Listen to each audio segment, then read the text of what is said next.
కాకినాడ జిల్లా ప్రతిపాడు నియోజకవర్గం ఏలేశ్వరం నగర పంచాయతీ బాలాజీ చౌక్ సెంటర్లో మాస్ కంప్యూటర్ అడపా దుర్గారావు ఆధ్వర్యంలో మట్టి వినాయక ప్రతిమలు పంపిణీ కార్యక్రమం చేపట్టారు. ఈ కార్యక్రమానికి ముఖ్య అతిథులుగా sub inspector Ramalingeswararao, degree college అధ్యాపకులు ప్రయాగమూర్తి ముఖ్య అతిథులుగా హాజరయ్యారు. ఈ సందర్భంగా వినాయక మట్టి ప్రతిమలు ఎస్ఐఎన్ రామలింగేశ్వరరావు చేతుల మీదుగా పంపిణీ చేపట్టారు. ఈ సందర్భంగా మీడియాతో మాట్లాడుతూ ముందుగా వినాయక చవితి శుభాకాంక్షలు తెలియజేస్తూ గత 12 సంవత్సరాలుగా మార్స్ కంప్యూటర్స్ అధినేత అడపా దుర్గారావు ఉచితంగా మట్టి వినాయక ప్రతిమలు పంపిణీ చేస్తూ పర్యావరణ పరిరక్షణ దిశగా పాటుపడుతున్న దుర్గారావు అభినందించారు.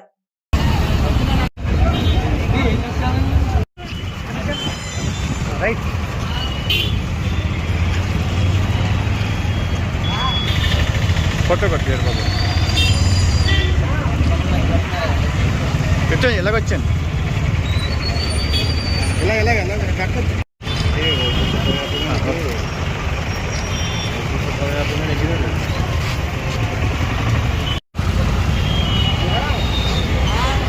ఓకేనా.